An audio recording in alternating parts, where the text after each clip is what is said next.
dans les vastes terres d'Afrique, balayées par le vent chaud du Sahel, vivait un roi sage et respecté.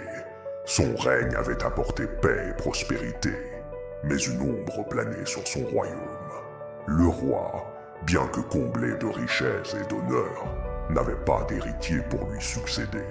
Le temps passant, cette absence devenait un fardeau, non seulement pour lui, mais pour tout son peuple qui craignait pour l'avenir.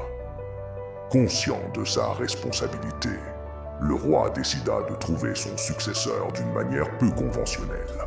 Il ne cherchait pas le plus fort, le plus riche ou le plus rusé, mais celui dont le cœur serait pur et l'âme humble.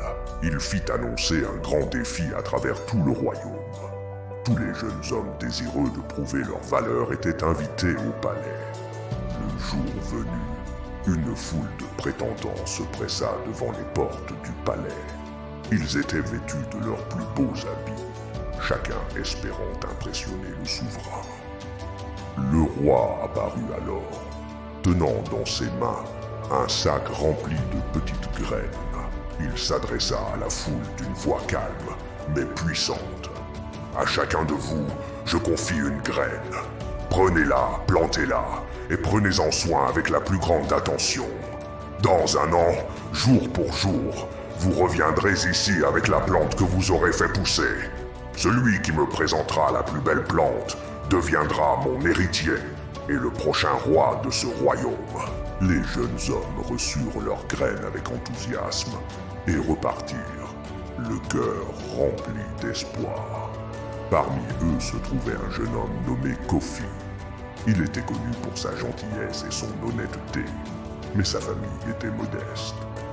Rentré chez lui, Kofi choisit le plus beau pot qu'il put trouver, le remplit de terre fertile, et y planta délicatement sa graine. Chaque jour, il arrosait la terre, s'assurant qu'elle reçoive juste assez de soleil. Il parlait à sa graine, l'encourageant à germer. Mais les semaines passèrent, puis les mois, et rien ne sortit de terre. Le pot restait désespérément vide. Kofi était désemparé. Dans le village, il voyait les autres jeunes hommes se vanter de leurs plantes magnifiques, aux feuilles luxuriantes et aux fleurs éclatantes. Il se moquait de lui et de son pot vide. Le père de Kofi, voyant le chagrin de son fils, lui dit « Tu as fait de ton mieux, mon fils. Tu as été honnête et diligent. C'est tout ce qui compte. Va au palais et montre au roi le résultat de tes efforts, quel qu'il soit. » Le cœur lourd, Kofi se rendit au palais un an plus tard.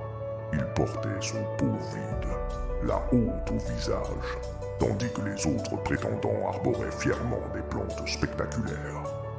Quand le roi passa devant lui, il baissa la tête, s'attendant à être réprimandé. Le roi s'arrêta. Il regarda le pot vide, puis le visage troublé de Kofi. Un léger sourire se dessina sur ses lèvres. Il demanda alors à Kofi ce qui s'était passé. D'une voix tremblante, le jeune homme expliqua comment il avait pris soin de la graine, sans jamais voir la moindre pousse.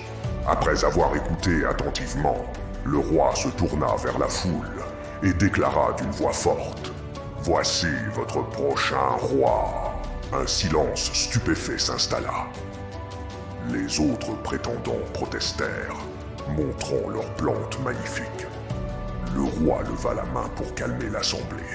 « Il y a un an, je vous ai donné à tous des graines, mais ce que vous ne saviez pas, c'est que toutes ces graines avaient été bouillies. Elles ne pouvaient pas germer. Je ne sais pas comment vous avez obtenu ces belles plantes, mais je sais que vous avez manqué d'honnêteté. Seul Kofi a eu le courage et l'humilité de se présenter avec le fruit de son travail sincère, même si c'était un échec apparent. Un roi doit être honnête avant tout. Il doit avoir le courage de la vérité. » Ce jour-là, le royaume apprit une leçon précieuse.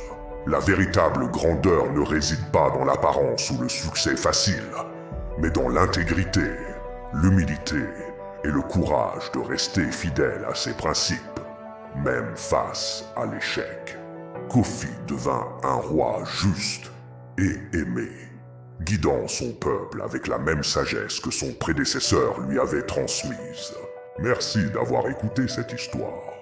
Si elle vous a plu, n'oubliez pas de vous abonner pour découvrir d'autres récits inspirants.